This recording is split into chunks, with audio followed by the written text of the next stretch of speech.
Anyway, so yes, it is episode 12 of the Set It Off cast.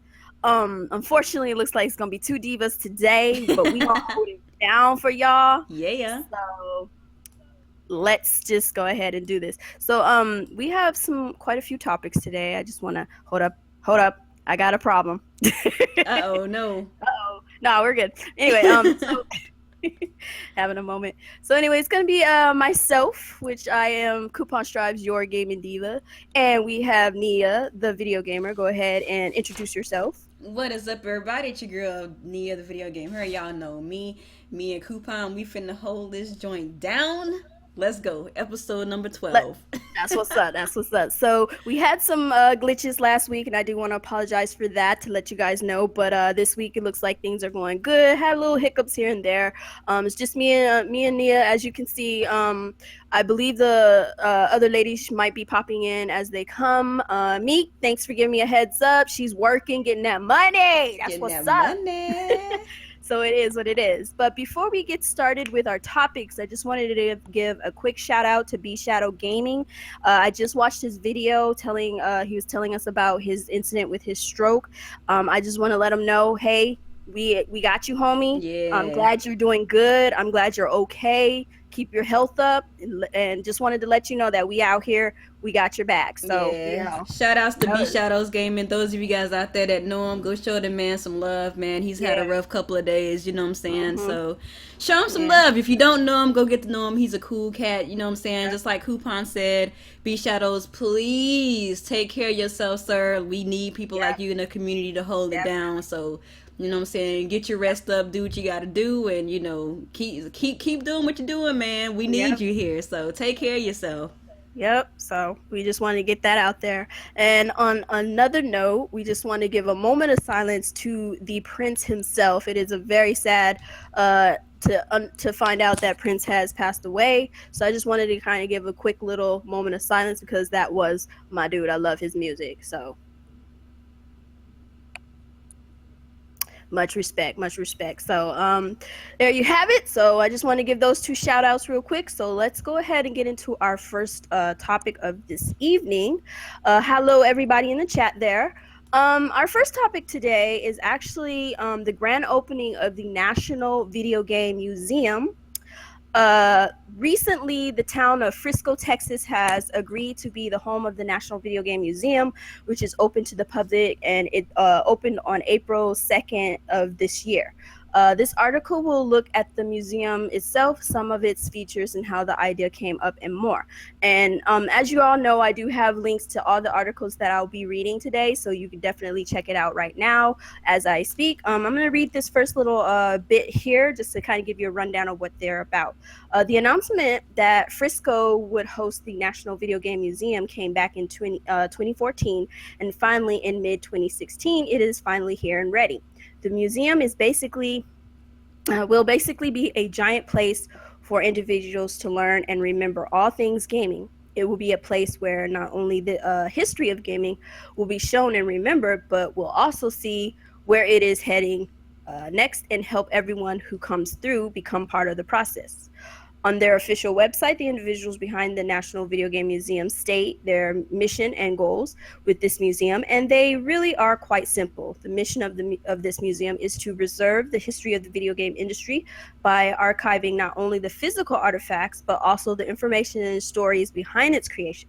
Seeing as gaming has been around for decades, some of the people who were around during its infancy are not around anymore to tell those stories of the past, and this museum will allow for old consoles, games, stories, and traditions to live on to live on. So so I thought that was pretty interesting. I had no clue that there was a museum for video games, and it's in Texas where I'm Yeah. at. So I need to go check this out. So Me and you, we both over here, yo. That's crazy. So we over here, we did not know about this. If I can recall correctly, I think it's in the Houston area. Wait, let me see if I'm gonna Google, Google that real quick. I think Frisco is close. It's close. It might be close. So if it is, hell, we can go and take pictures, do what it do. But in the article, it does say that they also have. It's in the Dallas Fort Worth area. It's closer That's to you still then. not. That's yeah. Well, I'm kind of like in the middle, You're in the but middle. I'm in the Well, so middle. road trip. Either way, But road that's trip. it's not that difficult to get there. I mean, it Yeah. ain't too far away. I mean, Right. We'll figure it out. We'll figure it out. if we But I planning think on that's going to freaking PAX in San Antonio, it's like the same amount of it's time. pretty much. Yeah. Like I said, we'll figure it out because that's somewhere I definitely want to check that out because that would be interesting to find out. I just want to kind of run down that. Also in this article, they state that at the museum you can actually play old video games that were preserved over time. So that is awesome. They have like events that they're going to be hosting and things of that nature.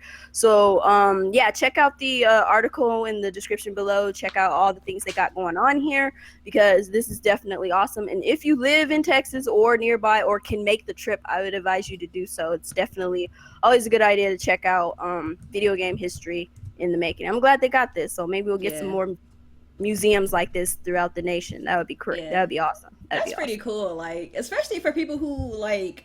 I mean, like, it would be good for like people who are like newer gamers and they didn't get to experience all the generations and kind of get more like abreast on like the actual history and stuff. But like for Yeah, people like me and you who we started like way back in the day, like that's gotta be like the craziest nostalgia trip to go to something like that. Like to definitely. see like where gaming started and then see maybe like where we started and then now it's like yo like gaming has really progressed. I don't really think that a lot of people think about it. Like gaming has progressed so much since like the old school like NES days. So I'm sure that's like a treat. Like I would Hmm. like to see some stuff like that. Yeah, that's something definitely that I would like. If I had kids right now, I would definitely share with them. Be like, hey, your mom is a gamer. You need to understand where I came from and where your stock came from. Let's go road Right? trip. And I think it's a good lesson for like the younger crowd who kind of like millennials and the younger crowd today. You need to really understand gaming from the perspective of us older gamers who have been here like from the beginning. Like it's Yeah. it's it's a big leap from what we seen it back in the day, what we expected and what we see now. Like seeing gaming from a child's eyes to an adult's eyes is such a different world It of difference, and it's is. just such an eye-opener, and it still makes me feel like a kid to know that I have those memories from back when I was younger and I got to be around during those times, and then seeing how gaming is evolving. Like not everything is bad, so just understand that. Just because we say back in the day this, back in the day that, that's just True. how older people are when they Yeah. reminisce. That's just how older folks are. We reminisce about our younger days because that's just the thing. That's just what we do. But we see some good in what's going on with the evolution of gaming today.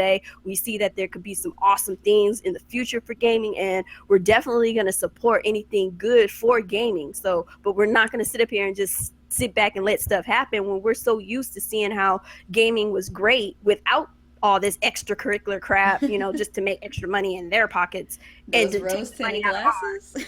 glasses.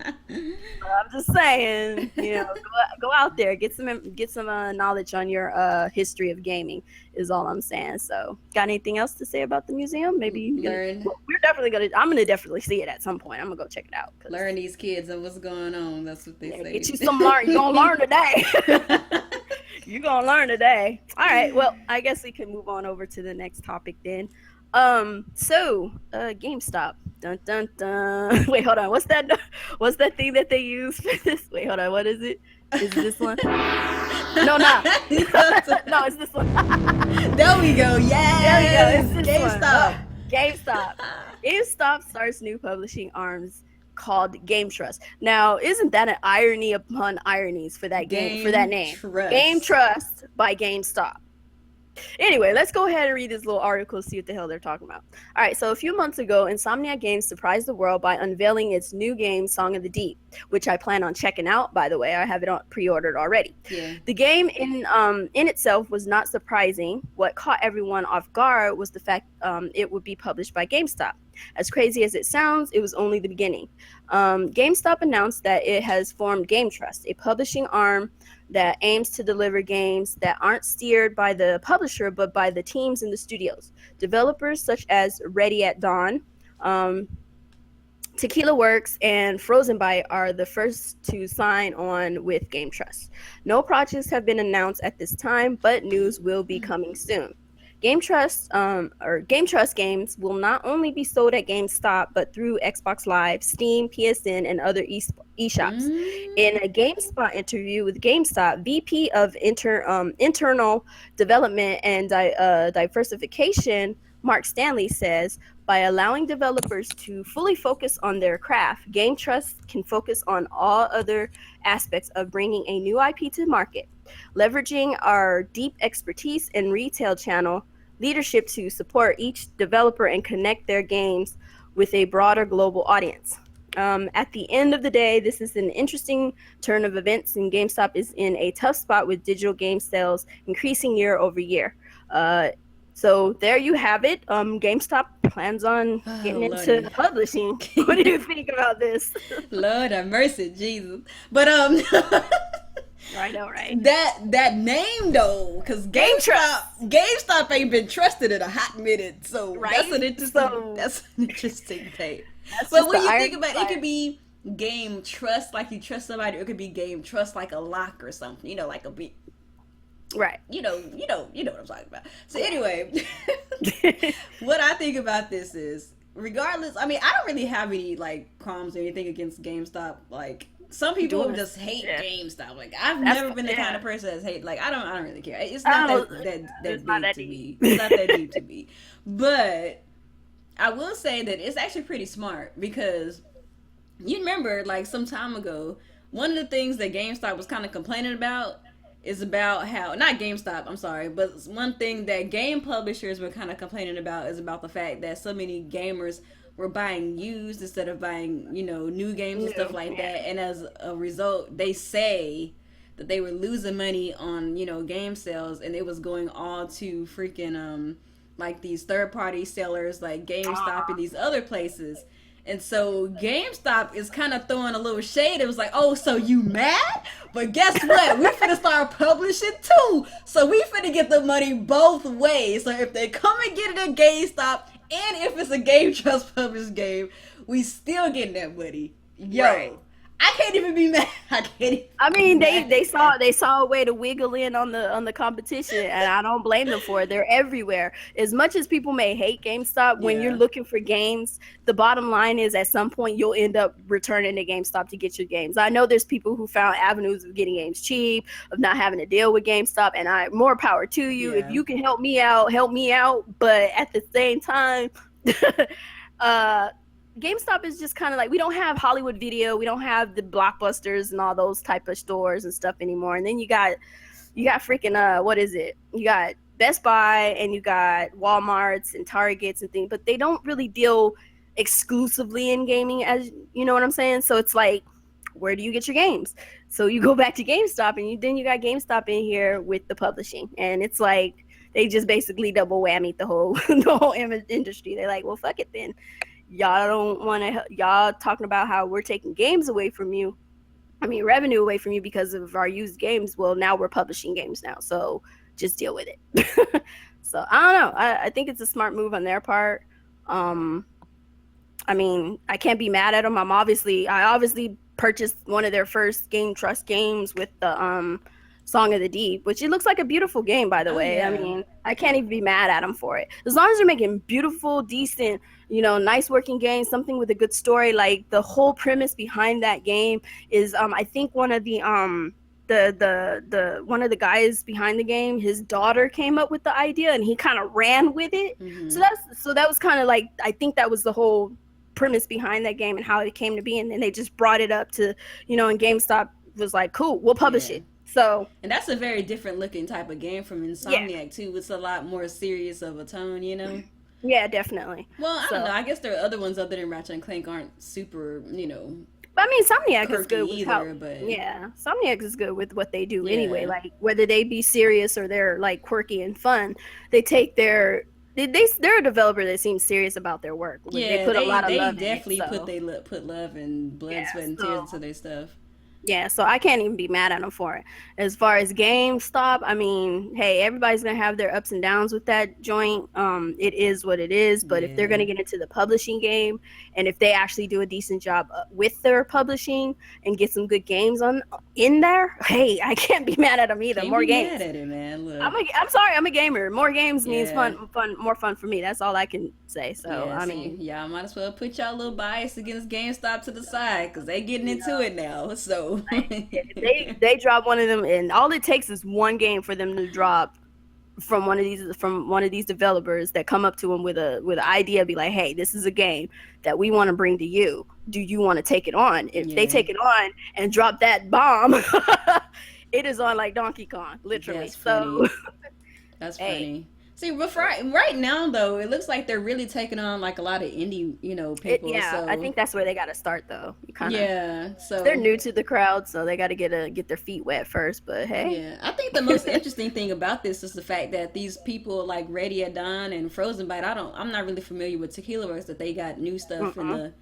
in the pipeline. I didn't even know they were working on games at the current moment. So that's interesting. I wonder what they're working on.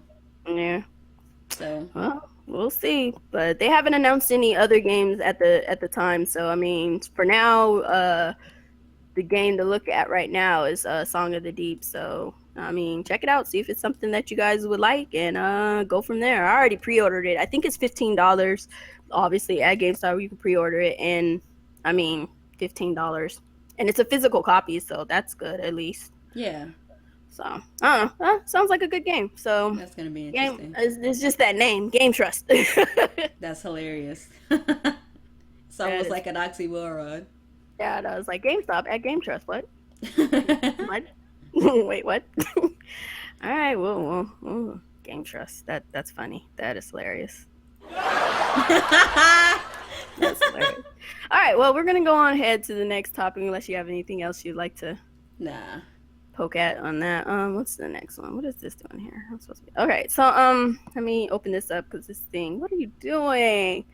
So apparently we got so a 4K PlayStation 4 would make its most important fans furious. This is a Forbes article. It was posted April 19th, so it is fairly old. I just never got a chance to talk about it, so I just kind of want to bring it up. I know it's old news, but it's going to also segue into another topic just after this. So let me just kind of read this little thing here. Like I said, article is in the description below if you want to follow along. So, more rumors about the upgradable PS4, this time in considerable more detail. Coming in first from Giant Bomb and later confirmed by Eurogamer, we've got a whole host of specs that both sites are claiming to be legit. The new PS4 is being internally referred to as the Neo, though I doubt that will be the final name. It's beefier than its predecessor. It's meant to cost $399, and it could cause a whole host of problems. Here's the key. The Neo will not have its own games. Instead, every developer would have to make a base version of their games for the standard PS4s and then a Neo version to take advantage of a beefier hardware. The takeaway from that is a message sent to every single person that owns their original PS4. Yours is not the best version of this game. Even if base games don't develop performance issues down the line, they will. It's still a bad situation. Theoretically, the existence of a prettier version of a game in no way affects a given consumer's experience of the original game. We all know, of course, that that's not how things tend to shake out. We all like to know that we're getting the best version. Crucially, the new PS4 would appear to reward people who waited to get the console, and that doesn't sit well with anyone that shelled out for the early phases and suffered through knack to boot. Price cuts are one thing, but this is something else entirely, and this is just the sort of thing that frustrates console buyers. So there's a little bit more going on here, but I'm not going to read all that because just to take away from that, essentially it just sounds like the PlayStation Neo is going to just be beefier and is going to have more functionality for prettier games, and it just seems like it's kind of like the whole 3DS situation, the new 3DS situation where you get the new 3DS, you're supposed to get a game that's exclusive to it, but not kind of deal. I don't know. So it just, I don't know. Place, I don't know. It just Hmm. it's always been confusing with me on this PlayStation K4 Neo whatever. Like Yeah. I don't know. It just I just my concern with it is just it just seems so weird that why now? Like I kind of understand why and then I Yeah. don't. You know, it's kind of a mixed feeling. What do you think? Like what's your take? I actually made a video about this. Well, I And recorded it yesterday. I uploaded it today on my website, sheattack.com. I Plug. actually watched it. And to be honest, I don't really sway one side to the other. I kind of see both sides. Yeah. As far as it making its most loyal fans upset, because of the fact that they're not gonna be there's not going to be PS4K specific games. I don't really think people are gonna be upset about that. I don't think that. How can I put this?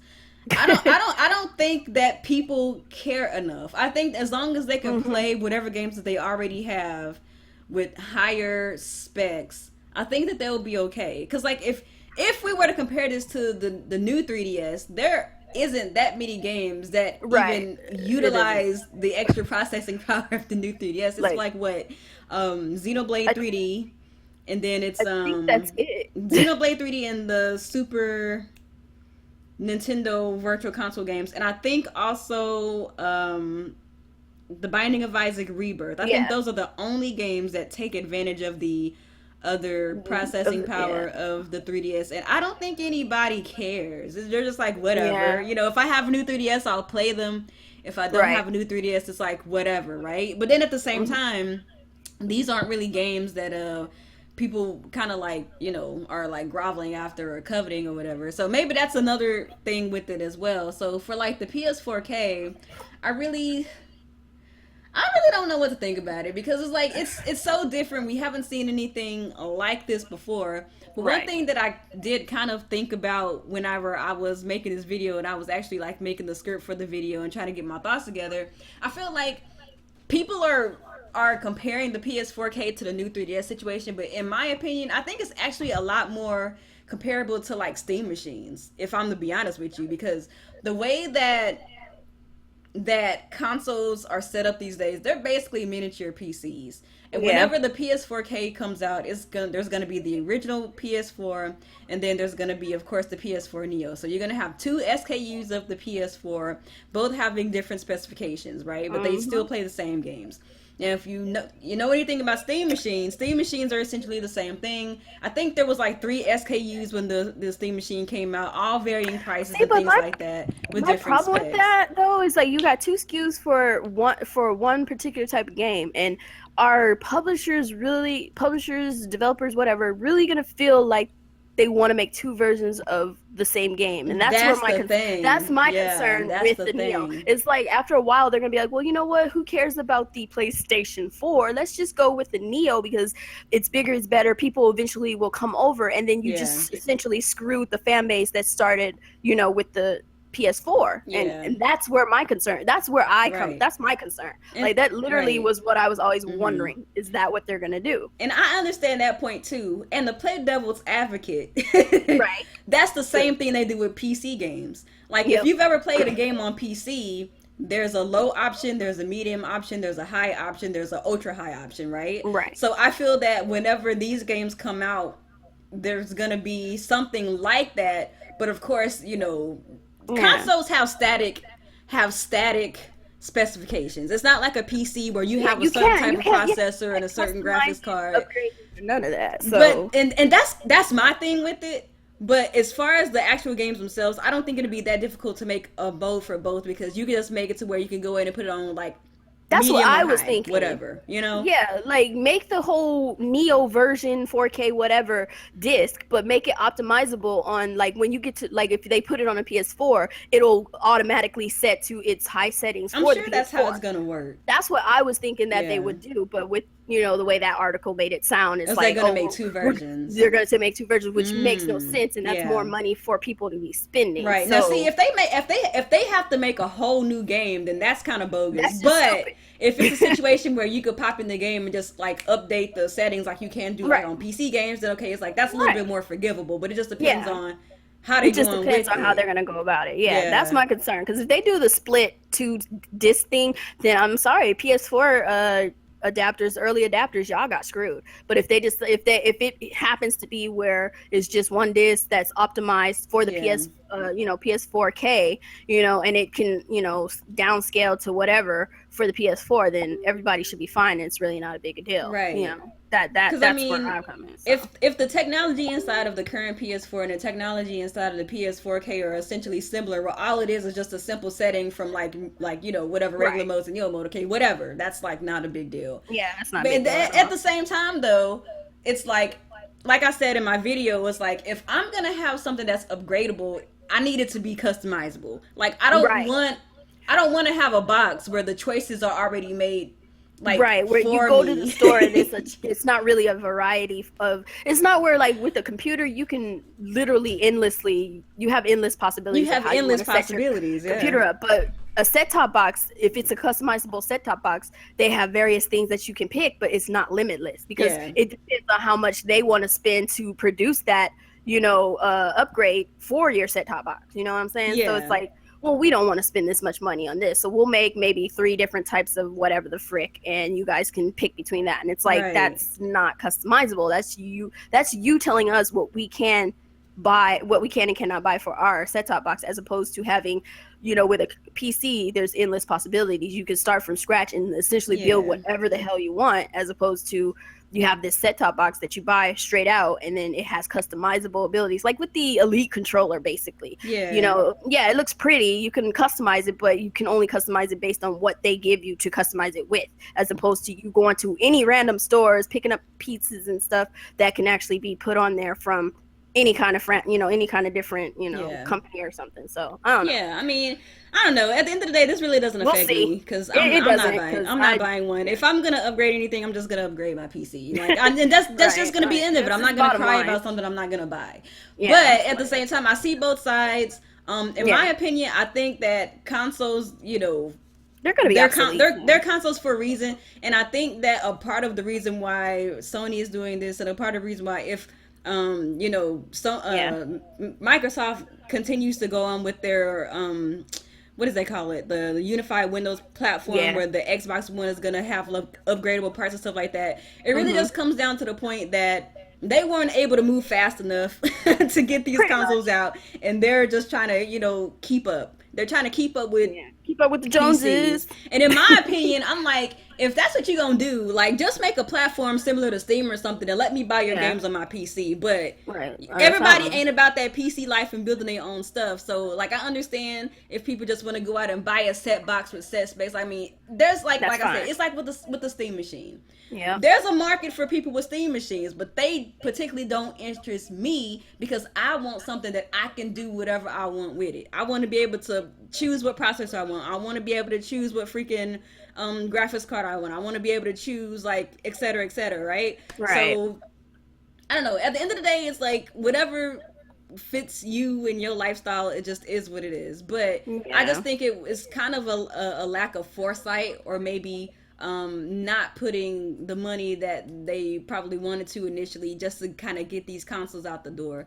And just not future proofing your consoles, because I was always of the impression that That's how they should be. the PlayStation 4 and the Xbox One came out, they said that they were going to be shooting for 1080p 60 frames per, and even Nintendo said that the Wii U was going to be able to do 1080p, right? So we barely have any 1080p 60 frames per second games on PlayStation and Xbox. We barely have any 1080p, even 30 frame per second games over on the Nintendo side. So it's like nobody was ready. Nobody was prepared. And now they're coming out with these iterations of consoles with more specs. I mean, Nintendo is going to go a full leap. These others are probably just going to do just iterations. It's like hardware. a half a leap for them. Yeah, so it's like it's just messy. Some people are gonna buy it. Some people are gonna be like, I ain't touching it. But to me, just coming from a consumer looking at what they're doing, it's like they don't the freaking right hand don't know what the left hand is doing. They're just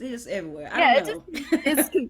It just seems like a kind of a I don't know. It just seems random, but whatever. Yeah, it Anyway, is what it is. it is what it is at this point. We'll see. But it kind of this topic kind of segues into the whole Sony and Microsoft crossplay type deal. And so with that, Sony president explains why PS4 and and the Xbox One cross network play won't be easy.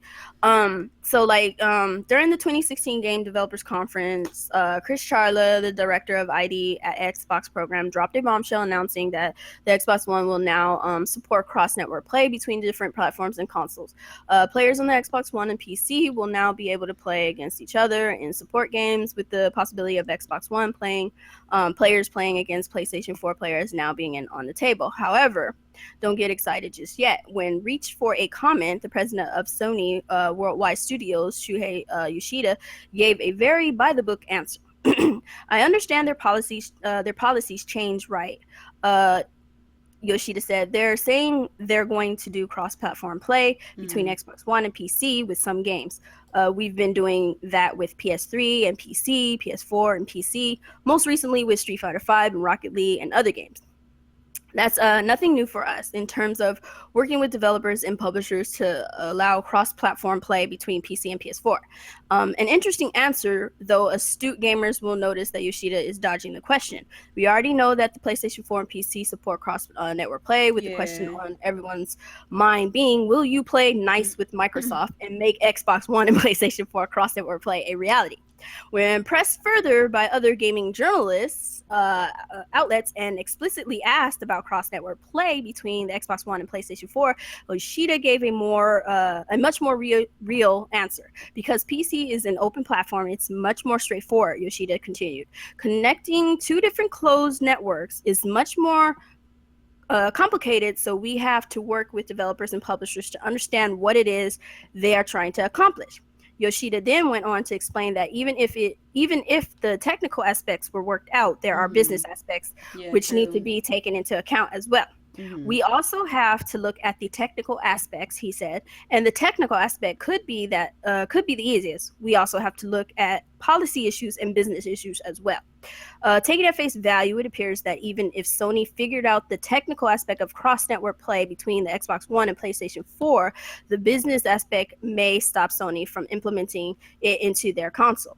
So there you have it. So it's his little first quote was him dodging, obviously. You know, you can't just come right out and say, yeah, we'll play nice with Microsoft. He can't just promise that this thing is going to happen. Yeah, and they have to talk about it first. Yeah, they got to see what, and it makes sense. You can't just jump into it. Yeah, we all want cross platform play and all that stuff, so that way you don't have to pick between, oh, well, if, I get, like with our freaking Plants vs. Zombies situation and stuff. And half of us with the freaking Xbox, half of us with the PlayStation. It would be nice if we could play together, but you got to get past all the red tape and all the business aspects and technical aspects and stuff. So I understand that, and it's not necessarily him dodging. It's just they can't just promise that without knowing if it's possible.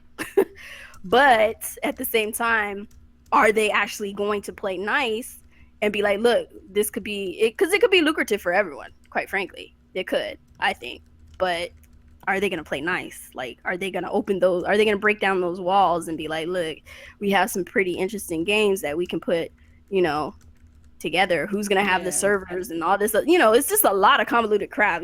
Call of Duty is definitely something that people can play together, cross-platform and all that stuff. You got Rocket League. They already did it with the PC, but they can easily do it with the PlayStation and Xbox, possibly, stuff like that. So I would think that maybe they would start with Rocket League, considering it's one of the few games that already does it with PC. Now it's a matter of, because you got PlayStation and Xbox can cross-play with PC.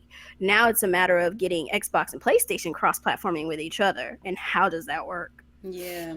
See, the thing with that is, like, even though Microsoft has changed their policy, and now that Microsoft is doing with their Xbox what they have with Windows, like their unified Windows platform, and they're making it more open, it makes it easier to play games across platforms. But at the end of the day, it is a business, and this is stuff that they have to discuss first. They have to make sure that it's mutually beneficial, right?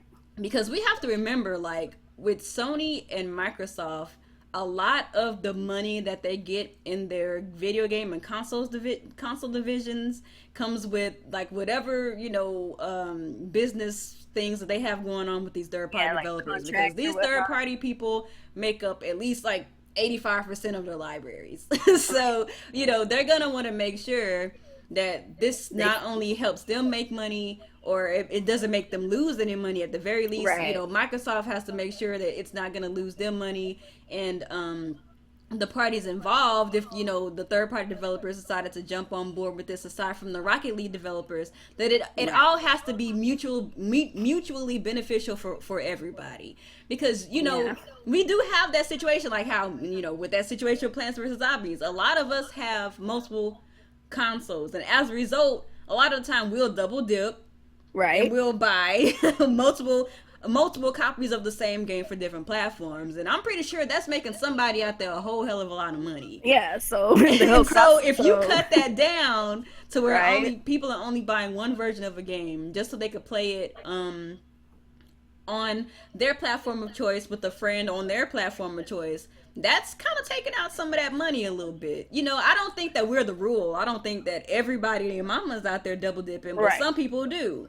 There's And some folks out and whether or not that's a big enough difference for them to go ahead and make this happen is just kind of what it boils down to. They're gonna have to have these meetings and see what's up and how they could do this and how they could still thrive and stay in this video game thing and make the money that they want to get from this business. So I don't know. I hope that Sony eventually, when Yoshida gets off the fence and he kind of looks more into this, because I think it would be there. Yeah. great. You know. Well, at least, as long as they're at least within the reach of it, that's always good, because that's definitely beyond anything I ever expected to ever happen. So Yeah. it's nice to see it's on the horizon, and I do hope they go forward with this and get all the kinks out of it. But we'll just have to wait and see at this point, because for now it's just PC Yeah. versus whatever console for the time Right. being. So And so Microsoft, like, they chilling, like they can do I, whatever because they have yeah. Windows, you know what I'm saying, and Windows is already sharing games with the Xbox platform because they finna unify all this stuff. So they're like, if y'all ready to go, we ready to go, because We ready. Like regardless, we got it. Here's the key. regardless, Here's the we do key. it. We gonna Yeah, be they like, here's the okay. key to the castle. You gonna open this fucking door? Let's go. Yeah. So we'll see. We'll just have to wait and see, because I'm pretty sure. I mean, I don't think Sony like if they see something that's gonna make them some money, I'm pretty sure they'll jump on, and like Yeah. it's not. It's gonna take away. It is gonna take away from a certain cash flow, but at the same time it could open it up to a whole bunch of things. Like people That's who are going to true. double dip anyway are going to double dip no matter what, Yeah. whether you take it away or not. Like I've never been a big on double dipping ever, so it wouldn't change either way for me. But you Like really I'm not. wouldn't have a reason to double dip if you could play I, all I was your games it, with your friends yeah. on another platform. I wouldn't, but at the same time, I never actually double dipped before, unless like my double dipping concern is always like with Shantae and the Pirate's Curse. Like Yeah. I got it on the Wii U, and then I got it on Xbox, but not to play with friends. Like it Yeah. was just because it was a good game and I wanted it on another console too. But see, you got different strokes for different folks, so we'll see how it goes. That's just bottom line. We'll Yeah, see. that's true. That's true. So. All right, well, we will move on to the next topic here. Mafia 3 cast you as a black Vietnam War veteran in 1960s New Orleans. Yes, Nice. sir. I am happy about this, and yes, it is because he's black. So, deal with it. We about to get in this. So, I'm going to just go ahead and read a little bit of this here. This little thingy here. What we got? So, 2K Games on, well, when was this? This is a while ago. That was a while. Yeah, this is a while ago. But whatever, I'm still going to talk about it. So, basically, I'm just gonna read what the game is supposedly doing and all that stuff. Mafia 3 follows the story of Lincoln Clay as disenfranchised Vietnam veteran, returned from combat and looking for a home and a place to belong. Orphaned as a child, Lincoln at last achieves a semblance of family with the city's black mob, finding the surrogate father and brother he has longed for. But when Lincoln's new family is betrayed and slaughtered by the Italian mob, he becomes fixated on revenge and wages a brutal war against the Italians, disrupting the balance of power in the seedy underworld of New Orleans. As the story progresses, Lincoln allies himself with other criminals and builds an empire and a new family of his own that transforms the city. That sounds good. Cool. Awesome. I'm just glad that we're getting more people of color, I guess you could say, in Yep. gaming. That is just the bottom line with this whole article for me. I know a lot of people don't want to get into topics like this, and it makes them feel some sort of way, but I don't give two shits about it. I'm sorry. I just need people. I need more people that represent me and represent, and I'm pretty sure there's other people of different cultures and stuff that want more, characters that represent them in gaming as well. Yeah. Like the fact that we're still having to bring this subject up ever so often is just annoying as fuck. Even for us, yeah, like we don't want it too. Like we don't like talking about it too, but we have to. We have to, or people will stop talking about it, and then it'll just be like, oh well, your usual big burly white dude that looks like every other fucking main character in video game ever.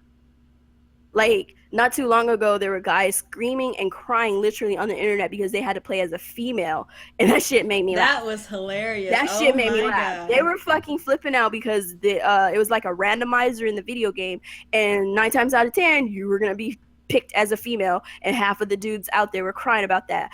I'm a black female. I've been playing games since I was at least probably 5 years old, and I'm pretty sure 99.999999% of the time I've been playing as a white burly male in video games, and I haven't cried about it once. So I'm just saying, representation would be nice. To see, it's nice that we're getting more female characters in gaming. Kudos on that. And it's nice that we're getting more people of color in gaming, both male and female. Yeah. So that's just the bottom line. I just want to throw that out there. It's just nice that we're getting more of that, and I'm gonna keep bringing it up. Yeah. I'm gonna make people uncomfortable. I don't give a shit. I just don't care. Because God forbid that we have characters that are like white men that are diverse. Like I just need a diversity now. Like I get tired. Like I do get tired of seeing the same old white dude in freaking video games all day, every day. It's like he has no fucking life. Like it's the same old, and it's like, okay, I get it. He's some big dude. He's supposed to be handsome, and he saves the freaking day. And usually, when you have someone of color in a video game, he's like furniture or background noise, or he's the dude, or he's the dude or female that the main guy has to save, or the fuck toy, or whatever the case may be. I don't know. It's just kind of like, can we mix it up? And and the fact that this game is Mafia, it makes sense that he's going to be in a Mafia, so I understand that he's going to have he's not going to be in a Mafia. He's going to be going against the Mafia. Going against one, actually, yeah. So it so at least he didn't have the stereotype behind it. At least it sounded like it didn't sound like the usual, because that's another thing that gets on my nerves. You get a person of color, not just black, but anyone of of outside color, and you get that stereotype slapped on them. Like you get a freaking Mexican, and it's that stereotype slapped onto them, or Asian. Oh, they're smart and this and and all this stuff, but can't drive or some crap. Stereotype. And then you got the black guy. He's just a thug. Blah blah blah. This and kills people. Stereotype. Just get past the stereotypes. Give everything that a white man can be, so can a black man, so can an Asian man, so can a Japanese, all that stuff. All these men out here of men of color can also be the same thing that a white man can be. Like, you don't have to give them the stereotypes, is all I'm saying.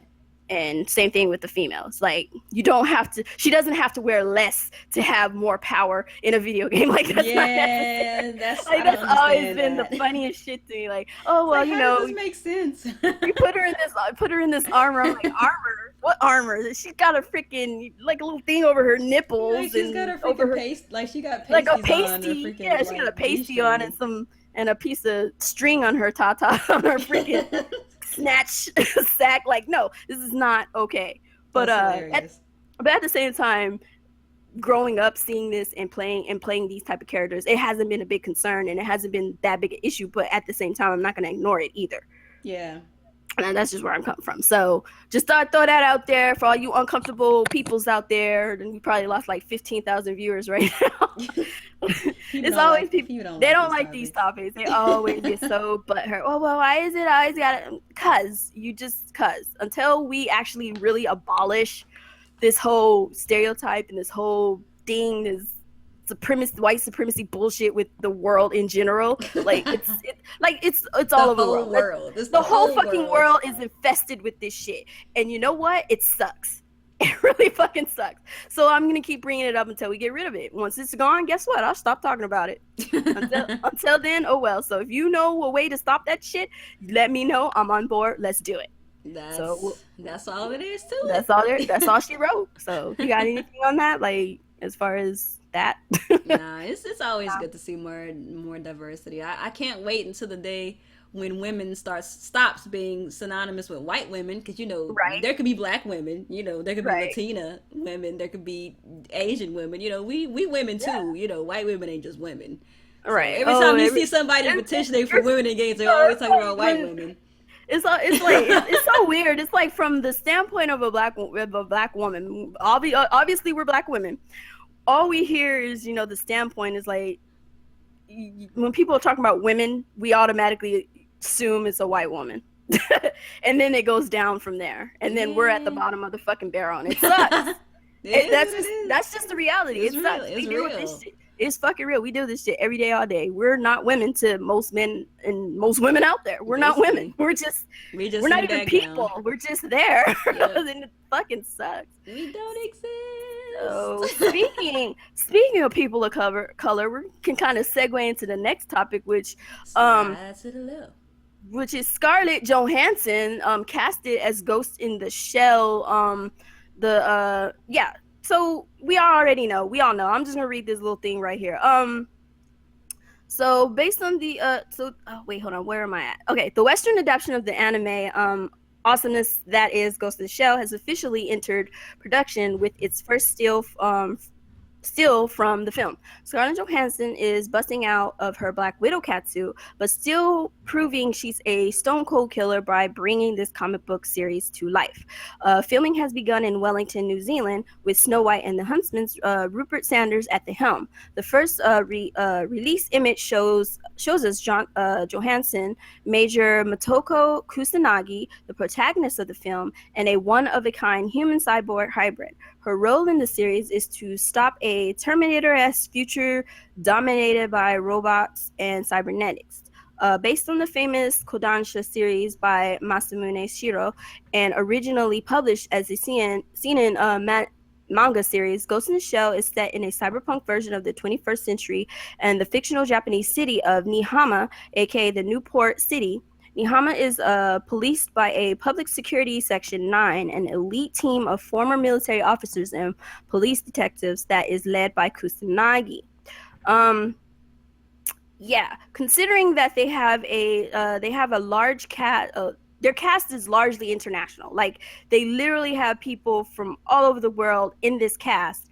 But your main character, which is supposed to be of Asian background, is casted by a white woman. And this is what we talk about when we talk about stuff like this. It's they go default. Hollywood is going default in this, and honestly, I'm like in the middle. Like I understand why they picked Scarlett Johansson. She's a well-known actress. She's got a lot going for her with the Avengers and playing the Black Widow, and all that good stuff. But when you resort to trying to enhance her and make her look more Japanese, That's the part I don't like. that's what I don't like, because then Yeah. in this other article I have here, that's what they talk about. I'm going to read this little other part. You have Constance Wu and Ming-Na Wen protesting Hollywood's whitewashing of Ghost in the Shell.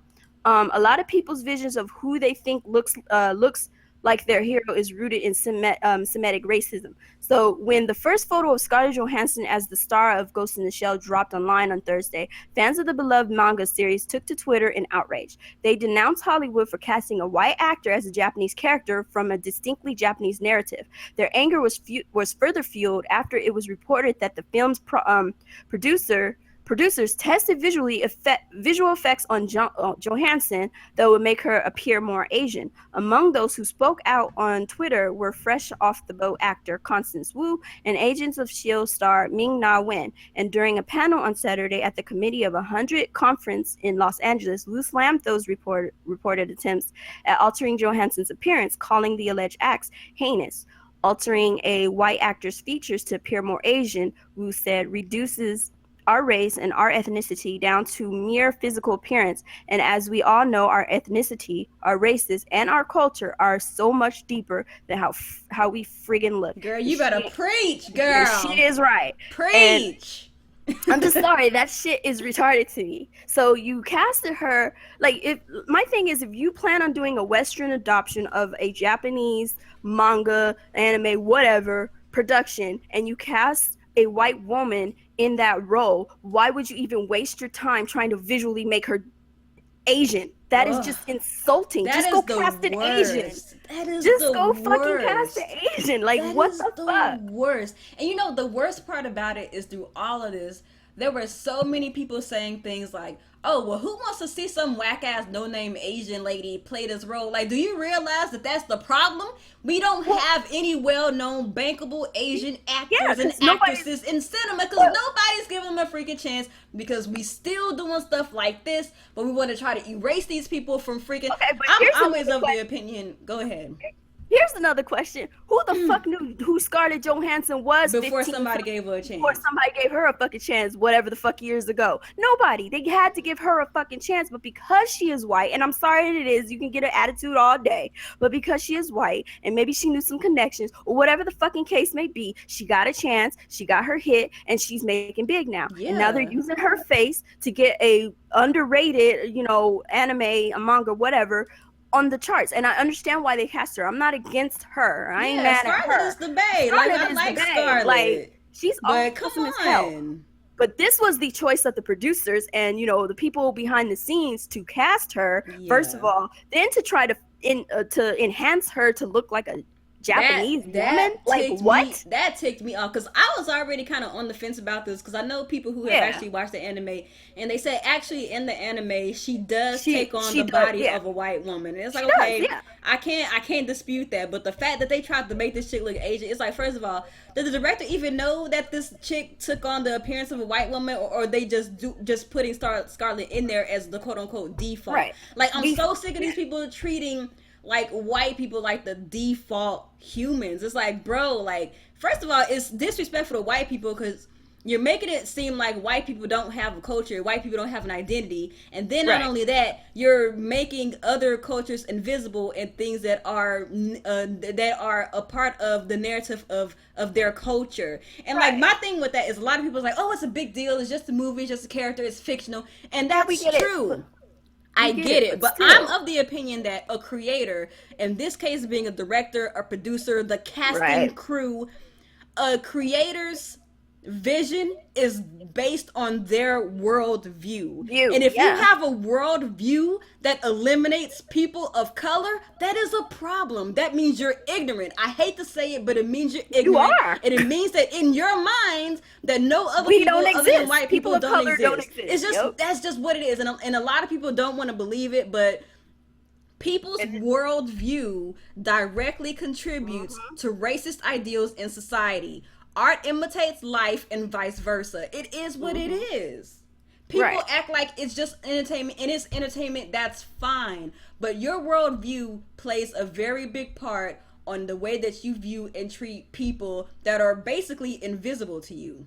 Yeah. That is And a then what's huge really thing. funny though? And then when the funnier thing about it is like you have like what you were saying with the worldview and stuff. You casted a white woman to play a role of a particularly, have Asian, have white woman in a movie, but then you tried to make her look more Asian. On That's top of the that, thing that I was like, that yeah, confused, that's that confuzzled. that's I'm confusing. It's confuzzled. like why even bother doing that? Just make her just cast her as a white woman, play her as a white woman, just go about it. She has a Japanese name, whatever. It doesn't matter. There was another freaking movie, I forgot the name of this damn movie, where they casted another white girl and she was taking I read the article a while ago and she was playing the I guess she was actually in Japan. They had it, the whole show was in Japan because it was a Japanese freaking story Yeah. based on Is it suicide. that forest? It was like that Yeah, the forest, the or something suicide like that. forest. Oh Yeah, yes, it's based on that that made me suicide mad forest. too. I was like, so you This casted is a her story that is very personal in like Japanese culture, the bro. You Japanese don't mess culture. with stuff like You that. don't do that. And they had her in there all, doing her little, oh, I'm scared, Yes, little crap, but not really right. expressing the underlining Because meanings that's a of real that place in forest because it's Japan. a real place where people go and kill themselves. That is a For real whatever place. reason, it's just a place where people go to kill themselves. And they casted the white girl as the main role of this thing, and she's over there, and it's like supposed to be some horror flick suddenly. No, that Like, is a nah, real you don't place do where that. That's people not actually okay. go to commit suicide. There's lore Then and history right, around it. That's like somebody That's like somebody casting a white person to tell the story of Harriet Tubman. That is a story that is very ingrained in the history and the psyches of African And Americans. I don't Why doubt they would you won't do do that? that. And I don't doubt they won't do that. But then here's the kicker. Then you had, remember when white Twitter went off when when freaking the Wiz, the live Wiz live That came was through, so and they're talking about, funny. oh, you guys would be mad if we made a Wiz on all white Wiz, and we're sitting up here It's looking double called The taking Wizard like of you Oz. niggas is stupid. The Wizard of Oz exists. What do you even talk? Well, it's well, and then you have people who will say that the Wiz, being that it was an all black cast of people that were, reenacting the Wizard of Oz, you would tell us literally to our faces, you would tell us that, oh, well, what's the difference of, an all black cast being casted for the Wizard of Oz? First of all, the Wizard of Oz was All an all white. white cast, and it is one of my favorite movies. Yes. Love it. But when I saw The Wiz, when it first came out, The Wiz with Michael Jackson in it and freaking Diana Ross and on them, Oh when The Wiz came yeah. through, they put that flavor on it that represented me as a person, and I loved it. And I don't love either one any less than the other. I love Yep, them they're both. both great. They're both Right, and great. And they're there's a both place great. for both of them. Don't get it twisted. There's a Don't place get it for both twisted. of them. But you Right. need to do it right if you're going to do it. Right. And then when they come out with the Wiz, live, and everybody was flipping out about this and that, and you literally you sit up there and you saw white Twitter flipping out, and everybody on the black Twitter side, like, the shit was funny because we were just laughing because we're just looking Oh, like I was how it dying. showed how ignorant people are. And I'm gonna throw this out here. I hate, if you're offended, that's your fault. It ain't got shit to do with me. But this is how ignorant most, not all, most people with a worldview that white is right and nothing else matters. You sit up here and you tell us, oh, well, if we had an all cast of white such and such, y'all would be mad. When you don't even know that the first fucking movie of this show, The Wizard of Oz, was your all white cast. How do you not know this shit? How ignorant are you? And then you want Worldview. to sit up there and cast a bunch of white and Irish, whatever the fuck motherfuckers in Gods of Egypt, and put black people as furniture in the fucking background, and you expect me to be excited? Shout outs to that worldview. So these are the things we see on a regular basis, and then you want to tell us we're racist. How are we racist when we see white all day, every day? And you tell us that us, as people of color, of any color, don't matter. We don't matter. White here, white there, white there, white there. And then when you show us ourselves, what do we see? Thugs, rapists, Worldview. fucking ignorant motherfuckers. Every once in a while, you might get that educated black or educated, Mexican dude or whatever, Spanish person here and there. But then you go right back to, oh, well, we don't want to see that. We don't, that's not the true picture. And I'm sorry, Yeah. the world right now is painting a bunch of us people of color as, they're painting us in a picture of we don't matter, we don't exist. And then, I'm sorry, I'm gonna bring this topic up, the whole police brutality bullshit. Then you're painting us as people that can be slaughtered and no one gives a fuck. And all of it is because of your worldview, boo And that's the boo. worldview. And did you guys, and I'm just gonna throw this out here, I'm not sure if anybody knows, but did you know that lynchings are still a thing today? They That they're still still are. doing experiments on black people or Yes, any they people are. and people of color today in medical science? Did you guys know that shit? Look it the fuck up. I'm just saying. Your These are the worldview can F you up on are all aspects of life, whether that's a regular life, the way you treat people, the way that you make the movies, the way that you make video games. It's in talk, everything, joking boo. with your friends, all that shit. Think about what you say. If you're someone who is not a person of color and you're with a whole group of people, think about that one line you say, well, I have plenty of black friends or whatever the fuck friends. That shit is stupid. That is dumb. Why do you have to count how many colored friends you have? Hey, yo, friends? So Why they gotta be of a silly. color? Like, y'all So gotta come up. silly.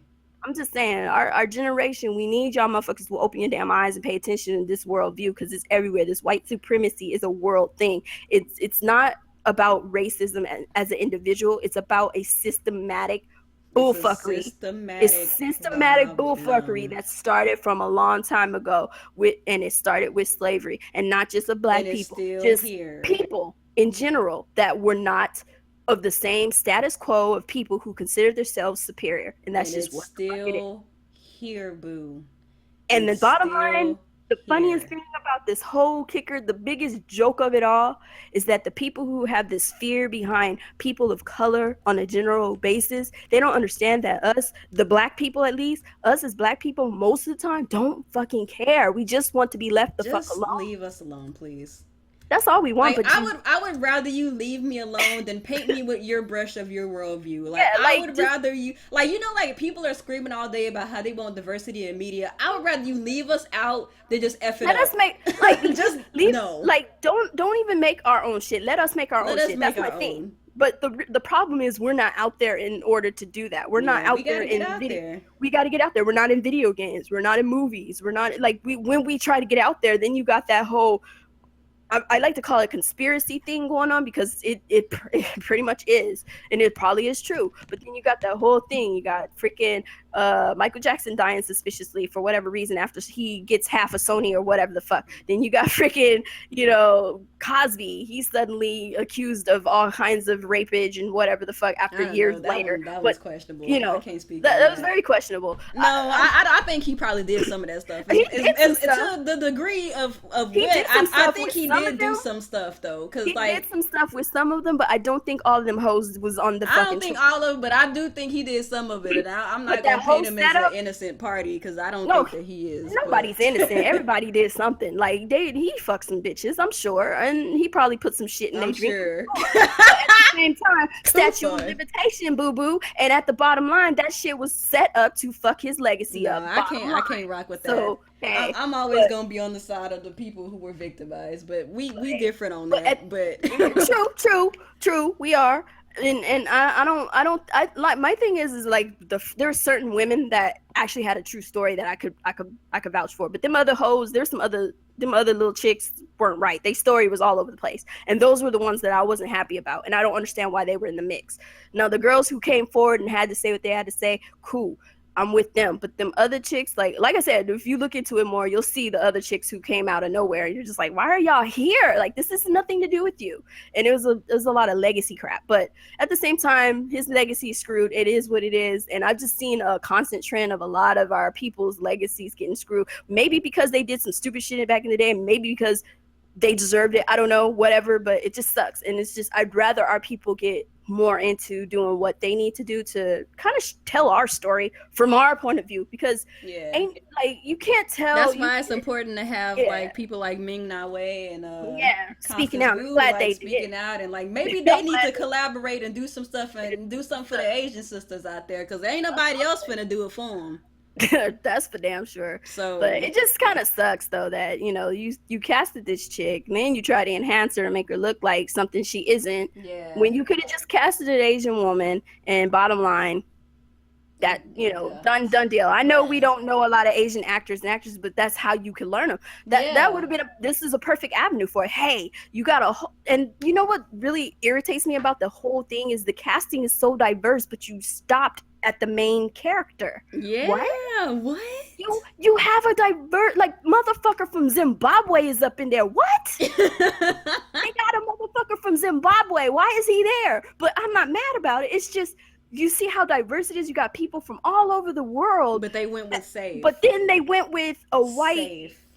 They went default. They just defaulted on the main character, and it's like, dude, why even you defaulted and then insult to injury? You try to enhance her and make her look like something she's not. Like, no, stop. That's no. I was done. That's no. Yeah, that's when I was like, no, stop. I think we should reel this one in, though. We kind of yeah, we good. we good. But we good. Just so y'all know, we a little perturbed about this. Obviously, feel some kind of way about it because, woo, it is what it is. It's just worldviews. Just from me to you, just kind of pay attention to what you say, what you do, how you act, how you view things. Because a lot of people at the bottom of the totem pole, we holding all y'all up, and my back hurt. Yeah. My back is hurting. That's all I gotta say. So we gonna segue on over. Slide to the right. Slide to the right.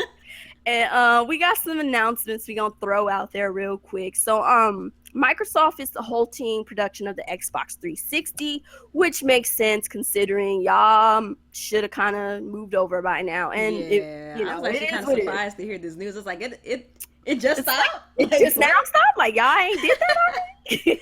So I'm not gonna read the article because it's kind of pointless. It's just basically what the title says. They're stopping production. So, but they are saying that they are gonna finish whatever they have manufactured thus far, whatever they have left in their warehouses and stuff. That's gonna go on shelves. They're gonna try and sell that. But as far as production, obviously that's been cut.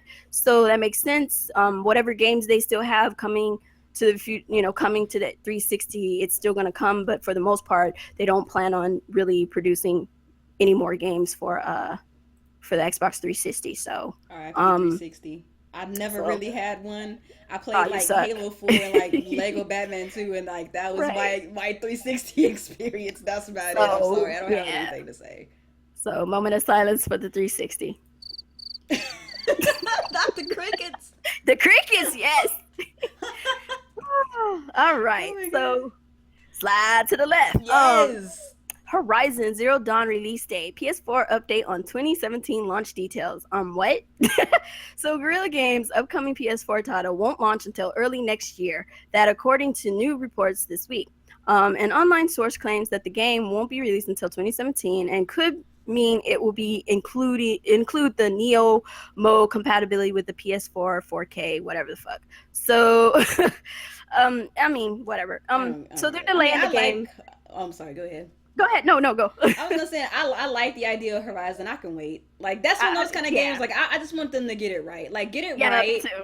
And I'll see you in 2017. In 2017, because right? me and you, we finna go hunt some monsters together, boo. Me and you, boo. Let's go. Is that game online multiplayer?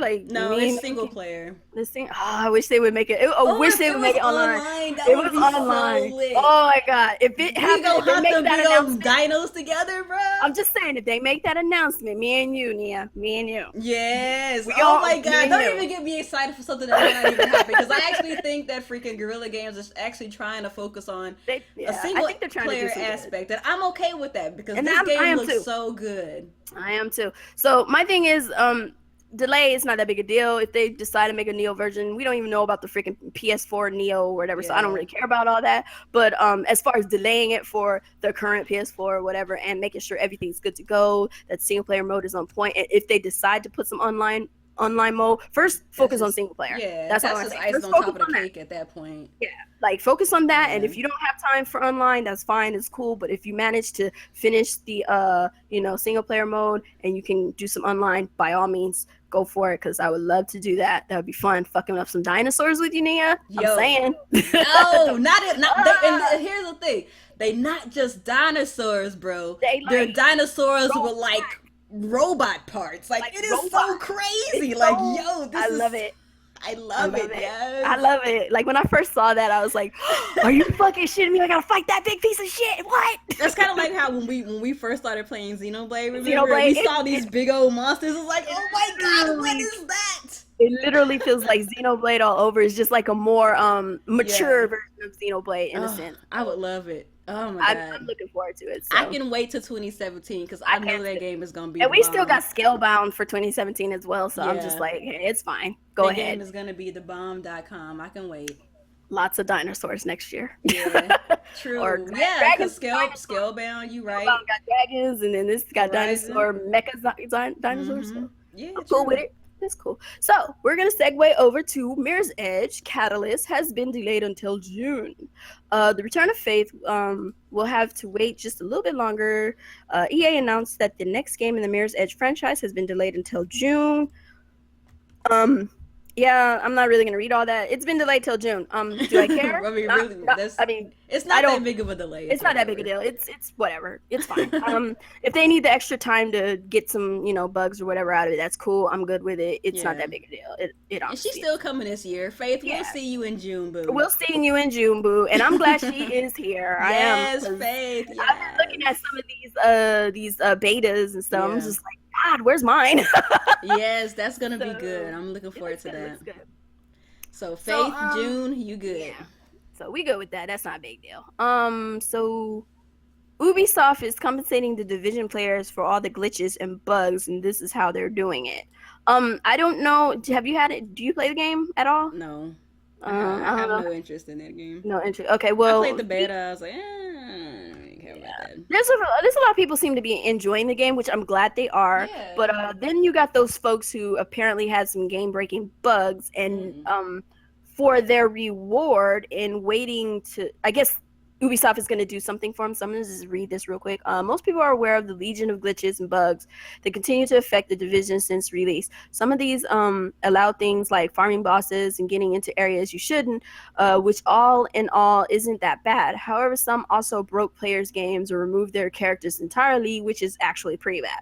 Due to this event, Ubisoft is trying to make up for it somewhat by compensating those players who suffered the worst from the glitches.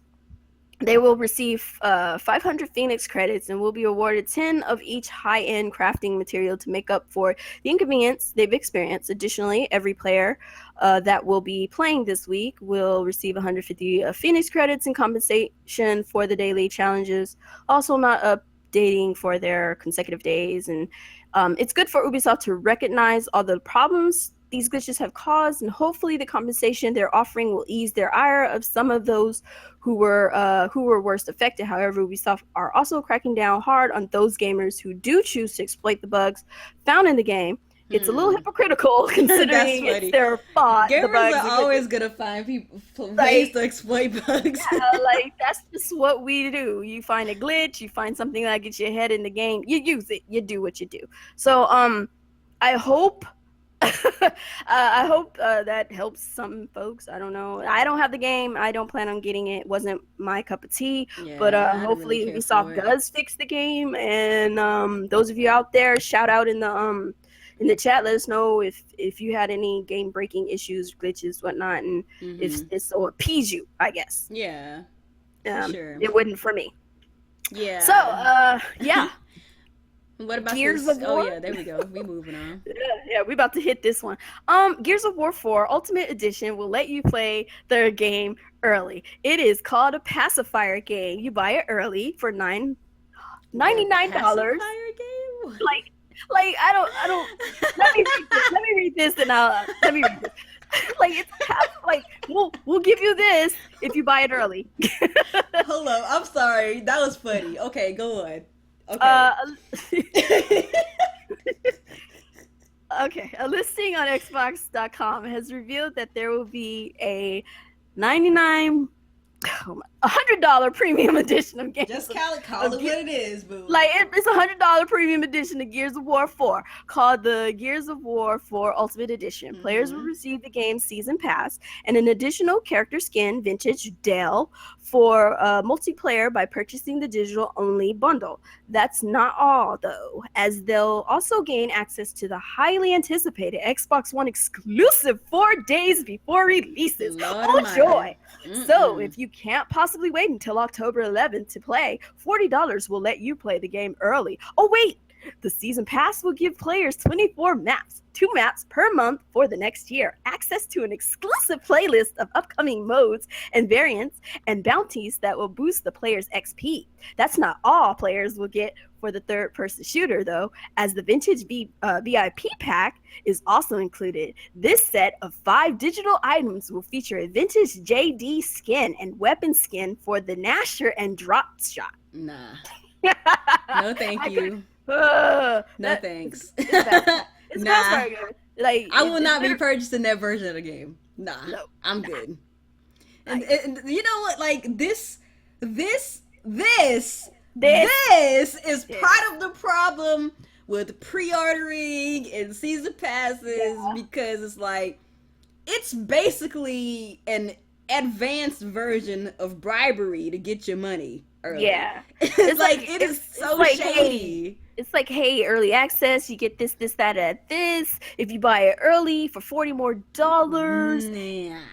and I got your money, and you can't get your money back. Now, if they had say if you say, they said, okay, if you at least pre-order it, even if it's pre-order the basic version, then you could play 4 days early. Then it's okay, whatever, because that's just like the standard edition, right?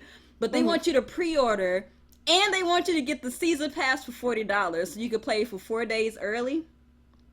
No. We can't do that. Like, no. Stop it.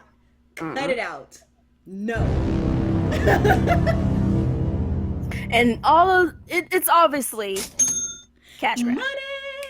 It's a cash grab, so we're just gonna call it what it is. So, oh yeah, was there another topic in the Well, I little did thing want to there talk that you? about the Humble Bundle. Oh, Yeah, go and ahead. free comic book day, because I'm about to geek out on that, boo. Go ahead. Oh, Go about to geek out, boo. But first of all, hold up real quick. So let's talk about this Humble Bundle right now. So for those of you guys on the Nintendo side of life, um, there is going to be a second, well, there is a second Humble Bundle based around Nintendo games. And the first Humble Bundle was really, really dope. And I know a lot of us were wondering if they were going to do it again. And they are. Today, they dropped a Humble Bundle that has Retro City Rampage DX for the 3DS, Affordable Space Adventures for Wii U, Shantae and the Pirate's Curse for Wii U and 3DS. You get both of them, and you only have to pay $1 towards Humble Bundle, okay? And then they have another package that has all of those games I just mentioned, plus Street Fighter V 3D Edition on 3DS, Darksiders 2 on Wii U for $13, okay?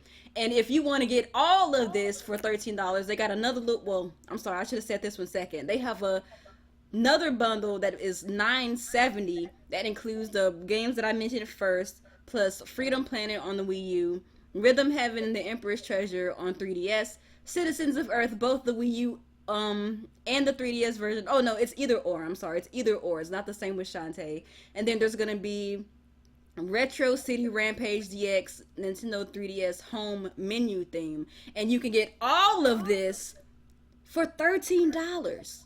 All of this for $13. I want to reiterate, all of this for $13. That's 1, 2, 3, 4, 5, 6, 7, 8, 9 games in a theme for Nintendo 3DS. And yes, and more games are coming soon. So if you buy this bundle, Humble Bundle is going to send you something in your email where you get some additional games. Usually they add about 3 to 5, I want to say, more additional games. So stay tuned for that. So if you want to give to charity, which today they're going to be giving charity to SOS Children's Villages. That is the charity they're giving to. And if you like games at a very good cheap price, I will definitely jump on this, especially if you have a Wii U or 3DS. This is very good. So shout outs to the Nintendo Humble Bundle, and I think it's gonna be it's gonna last until I want to say like May 10th or something like that. I don't remember. Y'all go check it out because I can't. Oh, y'all have 13 days left. So whatever the 13 day is, that's how long y'all have. So Cool. hop on it. That's good.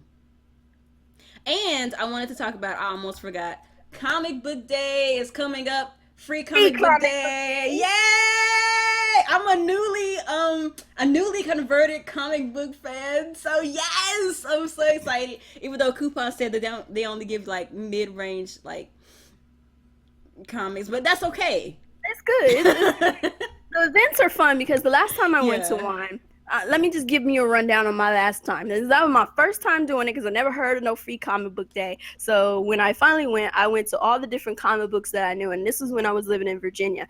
And like every single comic book place I went to, they had sales going on. They had a special rack where you could just pick up comic books that were for free. They had other racks that you can get comic books for like 25 cents, 50 cents, maybe $1. Some of the higher price comic books that are usually like 20 something bucks are down to like 10, like $10, maybe $5 and stuff like that. So it's a really big event. And then some of the bigger comic book shops will have events going on where you can play games, you can win prizes and get grab bags and things of that nature. So I would check out your local comic book shops, find out what events they're doing, what's going on, and check them out on that day. And you just go around, just find out all the places you can go to and literally make that whole day an event where you could just go from comic book shop to comic book shop. It'll be so much fun. So I'm gonna have to make sure I get some rest that day because I have to work overnight that day. So I'm gonna have to get some rest so I could like leave work, get dressed, and go get me some comic stuff. Like, Oh my god! Because I know usually, on the Set It Off cast, we talk about like comic book related movies and like TV shows Right. and stuff like that, but we never actually talk about the comics themselves. So, Right. So, very well, looking don't forward worry, to we're gonna be that. bringing more of that in because I actually need to pick up some comic books and start reading my comic books. So I think we should bring some of that You in. got that link I sent you, right? Which one? The link that I sent you for those comics. You Oh, know for what? the that website. Yes, and there's another one, I girl. I'm gonna send it to think I you, but saved it. it's off the record because it's technically we not supposed to be Well, doing this. don't What we tell, doing, don't say but it. If y'all want to know, y'all have to come offline, and yes, like, you can't say it on air, but it's a decent place. So, yeah. yeah. So I've been going ham on like Green Lantern. I downloaded the freaking Metroid mangas. I'm gonna be downloading some more of the New 52 stuff. A lot of people hate on the New 52 stuff, but so far, I haven't gotten into it yet. so far I've only been reading a Green Lantern version of the New 52, and I like it, but maybe it's because I didn't read the older stuff. I've been more compare. into the like on the Marvel side with their new universe, Marvel Now universe. I need to like, get into that too. They've been like they got Avengers versus X-Men and all this other crap, and like it's just too much crap going. You know, Marvel. You're gonna have to put me on to, because I'm not like I'm gonna be honest with you. When it comes down to Marvel and DC, and this is like an off topic, this is not on the schedule. I'm sorry, y'all. That's fine. But just to get off topic for a little bit, I'm not like, oh, I hate Marvel. Marvel's stupid. Right. But when it comes down to like the comic book universe, I've always been privy to DC because I just know more about DC stuff. Like growing up, well, you can teach me some stuff because I need some understanding. But look, DC. My main chick though right now is Harley Quinn. Like I'm on her book like crazy. Like check it out. Harley Quinn doing the thing. But that's not saying much though. But like, when I say that I know more about DC than Marvel, like I don't know a lot, but I know more than I know about Marvel. So that's not saying much. Like I'm not gonna teach you nothing because I'm barely learning myself. We can learn together. How about that? Because I need to get back into Marvel. Well, I gotta get back into Marvel because I took a break from it was like about a year-long break, and I have all these comic books from that I've been picking up, and I haven't read a single one because I suck. So I need to read them. So I finally pulled them out of my boxes and stuff. So I'm gonna start picking those up and reading those. See, you're gonna have to put me on because when it comes down to like timelines and stuff for like the comic universe, I follow DC stuff to such a point that I know kind of where to start and like what's happening in certain comics just based on like like how we watch movies like Justice League Doom and like Throne of Atlantis and stuff like that. Like I kind of Flashpoint, like I have reference material. When it comes down to these like Marvel, it's like I don't know anything, so you gonna really have to like let me know, like, hey Nia, like start here, this is what's up, blah blah blah. I think I'm gonna start getting into the Civil War comics since the movie is about to come out. So my major source where I get all my information is from Comic Book Girl 19. So check out her YouTube channel, and she's real good. She's like I've watched her from like humble beginnings, and she keeps you up on everything DC, everything Marvel. She does like obscure comics. She talks about Game of Thrones and all sorts of stuff. Like she's really good with explaining a lot of the lore of different things and putting you up on new stuff. So I would check her out. So that's where I get all my information from. So when I need to get back into comic books, I'll go to her. I just also subscribe to this guy on YouTube called Comic Storian. He's pretty good, I've heard too, but I really haven't had a chance to sit down and check out her channel, so I'll check her out too. So cool. So I think Steels, freaking yes. Me and Steels are so like he's in my comment section like DC, yes, me DC, yes. Plus DC has Black Adam, yes. I'm about to get into Black Adam too. Looking forward to that. Yes. So excited I found this. I'm so excited I found this website. I'm gonna put you on though. You gonna love it. We just gotta do low key. That's all. We gotta do it low key. That's all. If you want to know what it is, inbox me. I can let you know on a low, but we can't talk about it on air. Right. So gotta keep low. We don't want to get the po-pos up. Okay, and take away my favorite site. Don't do that. No, we don't want that. So did we have another topic here? Did you still want to talk about Miss Kim, or we want to just F that? It's an hour 20. We can. Yeah, we can F that. Yeah, it's not important, I guess. All It I can really isn't. say is I really want to give her a hug and just say it's gonna be all right, boo. It's gonna Like be it's alright, gonna boo be boo. okay. Cause like Yeah, I guess we already talking about it we now. on it now. We'll give it a quick. Basically, essentially, if anybody knows, Little Kim had some more surgery or whatnot happen to her, so she looks essentially Mm. European now or She looked like a whatever. white girl. At She looked first, like I a thought white she was girl. some little white girl. I was like, who is Yeah, me this? too. So my take on it, I'm just gonna give a quick rundown on my take on it. It's a self-esteem issue on her part, which just blew completely out of control. Oh And yeah. then it's also a issue with society itself, because as a little Black girl growing up, all I ever hear all my life is I'm not pretty enough. I'm not worthy enough. I'm supposed to be strong. I'm supposed to be this. Like Right. we hear a lot of these candid things from our family members and from outside sources, and then you Oh. see it on Ooh, let TV. me tell And you. growing up Black, female, and unimportant to society, a lot of us have self-esteem issues Keep it that real. can blow out of control. And I think she got up under the weight. It took too much out of her, and with her having as much money and resources as she has, she felt the need to be a white girl so she could feel better about herself. Me That's personally, crazy. I'm sorry, I had a snapping point Oh, me somewhere too, my girl. in my teen years where I literally slapped a hoe and let them know where the hell it was Oh, at. Look, girl. you don't like my melanin, you can get the fuck out my life. I have nothing to say to you. I don't care what society thinks of me and my melanin, because it's something I was born with, and it was something that was given to me by God. And if you don't like what was given to me by God, then you don't like God, and I can't help you. And I'm done. Preach. Preach, girl, preach. But like, I'm not gonna lie. I used to be one of those kind of people that used to talk about Lil Kim. Was like, this girl is crazy. What's she Right. doing, girl? Boo, what She's you perfect.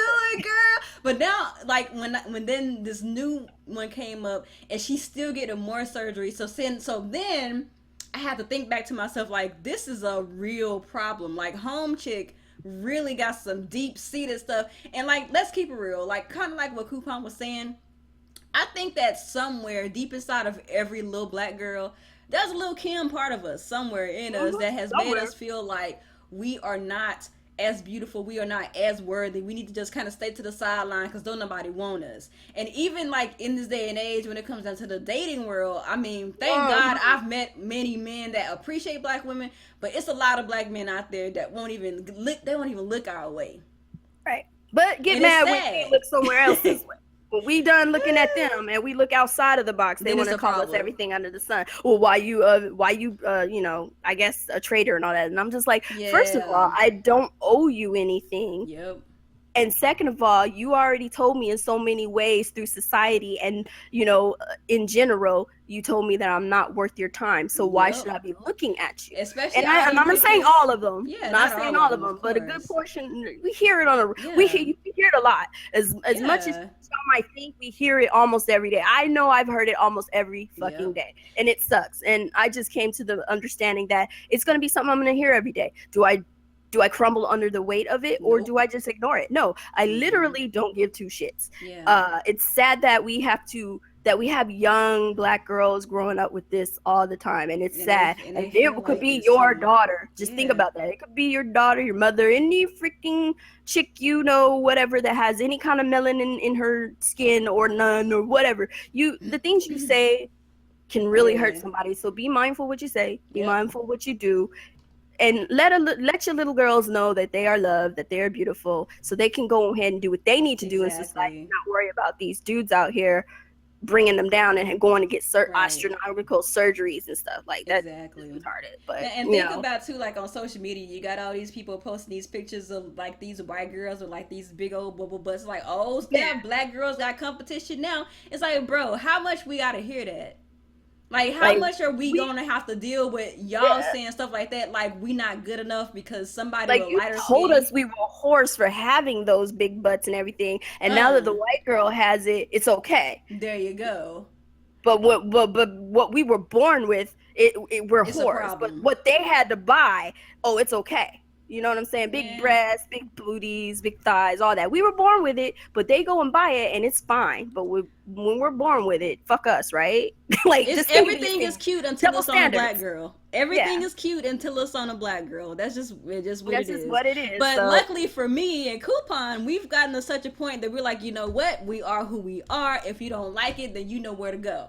right, and you can Because have it. right, because there used to be a point like I had a big complex with my hair, and I know a lot of black girls Me have had too. complexes with Oh their yeah, hair. me too. Don't you dare walk outside with no new growth or no beady beads, girl. Right, No. But now I right. got to a point I was like, you know what? These are my beady beads. I love my beady beads, and we finna go kick it outside. We finna go Yes, to the store to the mall with my beady beads. Let's go. And let's what you do gonna this. say? What you Wear gonna my Afro say? puffs. I'm gonna rock rough and Yes. stuff with my Afro puffs. Go ahead with your bad self. Yes. Cause And I it just is what it is. Like I'm of girl. the mind now where Mm. I just don't care. I just Yes. can't give two shits anymore. But it is sad when I hear one of my fellow sisters is going through this stuff. Oh, that makes me So sad. if you are a fellow sister out there, you having some issues with how you look and stuff, you come to my neck of the woods and I'll let you know how gorgeous you are Oh and how yes, boo. clean you are, how beautiful Yes. you are, and your nappy hair ain't nothing but just a statement. It ain't Uh. nothing but a statement, honey. It's okay. Boom. Be There as you nappy as you go. want to be, have a big ass butt you want, all that. We support Yes. you I'm because off. I'm here for this. if our boys ain't gonna do it, if our men ain't gonna support us, then we We gotta gotta support each support other. each other. That's So right. it I'm is here what it for is. it. I'm here for it. So in the comment section, I would like for y'all to shout out that y'all love us wonderful black females and let us know that we ain't just at the bottom of the totem pole because we holding everybody We up. We holding holding the it. world We up right holding now. it down. We We holding always this been. world up. We've been holding it down since they put us in chains and brought us over here and didn't even ask us if we want to be Holding over it here. down. We still holding it down. All of my So sisters who are from the diaspora, we are holding it down, and we got it. And everybody want what we got, and that's the craziest and thing. that is the Everybody craziest thing. They what we want what got. we have, but they don't want us to have what we have. What? There you go. Excuse confused. Confuzzled. Confused. Confuzzled. Very confuzzled. So I'm gonna give Anyways. y'all this. And we But gonna on a go ahead serious and note, close though, this before we thing down. close, Go ahead. before we close, though, I know Lil Kim is probably never gonna watch this video, Of but course not. I just want to send love to Lil Kim. Like I said, I used to make fun of her too. I'm like, this girl is crazy, but Right. now I'm starting to realize It's a big thing. maybe this is some other stuff going on, and I mean I'm pretty sure it's some other stuff going on because you Right. got so many people telling, especially like with dark skinned women. Right. And look, yeah. Kim, she always been brown, boo. And she has some Right. beautiful brown skin. It's gorgeous. But So gorgeous. some people don't rock with it. Yeah. And And it to all does my manifest dark girls itself out in there, ways. y'all gorgeous. I'm y'all sorry. gorgeous, boo. Like my Y'all mama gorgeous. is she dark skinned. I always wanted her skin. I never understood why people was like they don't like brown. They don't skin, like but, being brown or you dark know, skin. Like whatever. you got beautiful skin, so enjoy it, love it, protect it. You're beautiful. Yeah. It is what it is. Just understand that people are gonna say hurtful things. You're gonna Yeah. hear all these hurtful things. Don't take it for face value because beauty is only skin deep, and Yep. quite frankly, you're not gonna get past this whole worldview of what beauty Definitely is. not. It just is what it is. So you The gotta love worldview, yourself. the worldview beauty is a cesspool of the white supremacy gene. It is what it It is. is what it is. I mean, you can't So- say it no plainer than that, boo. So roll with the punches. Hang And, in there, boo. hang in there. We gonna make it. And just in case there are some new women out there, black and female, we got Black Girl Gamers is where I be rocking. So hit us up on Facebook. You can come through, talk all kinds of good stuff. We'll give you guys, that lifting, that Oh, uplifting yeah, we that you very need. 'Cause uplifting in we that all group. about I that. love that We all group. about that. So I do want to show my brothers some loves. I still love y'all, even if y'all Yes, I say love y'all. even I if love y'all say too. some crazy stuff, and even if I date outside my race, I still love y'all. Hey, It's I'm cool. dating It is outside what of it my is. race, but I still love my men's though. Still love them. So it is what it is. I guess we can go ahead and close on this note. We Yeah. held it down. I think we held it down okay. down. We held it down. Shout out to our other Shout out set to of Miss our K. pink She came through sisters. in the chat over here, so I appreciate that. Hopefully we can get all the ladies next time. It won't be next week, but it'll be the following week. But this Sunday, I will be hosting the Reboot Gamecast. So hopefully I can get some good articles and some good topics and whatnot going on there. Unfortunately, if you already missed it, we did give out the Star Fox code yesterday. So maybe you can come through next We have Monday some and good win stuff some for next more. week too. Yeah, from that Humble Bundle, I believe. So we got some stuff Yeah. coming up for the next Mario Kart Monday, next Monday. So come through and hang out with us. Even if you don't play, just hang out and chit chat with us, and we'll go ahead and do that. And I believe tomorrow we have the Team Red Talks Nintendo. We definitely So do. so come on through for that tomorrow as well. And I think that's it on for much as I know that's gonna be on my channel. I'm gonna be streaming a lot of crap all this week. Damn it. Got Yeah. a lot going on, but it is what it is. We're having fun here. So me and Nia holding it down for the girls. If you guys are out there and you guys are sick or had things going on, I hope you get better. Come back to us. We want the whole crew next time so we can go ahead and set this thing off. But we holding it down. It's all good. You know, our homegirls had to do their business. So go ahead and do your little sign outs there, Nia, and we'll go ahead and close. What is up, everybody? It's your girl Nia, the video game her. As Coupon said, don't forget that we have Team Red Talks Nintendo tomorrow, Wednesday. We've got the Reboot Gamecast on Sunday, hosted by Miss Coupon Strives. And of course, every Monday we have Mario Kart Monday. Next week we might do shells only. Might. We ain't sure yet. We might. We still haven't made up our minds yet, but we got a whole lot of good stuff from the recent Nintendo Humble Bundle that we're giving away, as Miss Coupon said. So, always got something going on, and I want to go ahead and give some shout outs to some people in my comment section. I'm following my Twitch comments as well as my YouTube comments. I see Mighty Zeke in here. I see Signa in here. I see my homie Stills Forever. Shout outs to Stills Forever. Check out him on YouTube. One of the realest gamers I know. Game Guy's in here. The homie Jay Dauntless is in here. Check him out too. He's just starting out his channel. And they showing some black women the love. We love y'all too. Y'all are awesome. Thanks for the support. Yes. So we set it off, boo. Yeah. No. Oh, I saw that video. Oh my god. Anyway. So, yep, me and Nia holding it down. So we're gonna go ahead and get out of here. It's been about an hour and a half, so that's a good cast. Has some good topics. By all means, I do have the Set It Off Cast Facebook group. It's open. It's ready to go. Come on through or hit me up on Facebook. I'll add you guys to the Facebook group. In that group, I will be posting a special topic so you guys can tell us what you want to hear us talk about or what topics you would like to hear from us for our next cast, because I think I want to get you guys more involved with it. So if you want to be more involved, and I also want to be able to get more guests on here too. Yeah. So if you want to be more involved and you want to find out what we're doing and whatnot with the cast, please hit us up at the Set It Off Facebook group.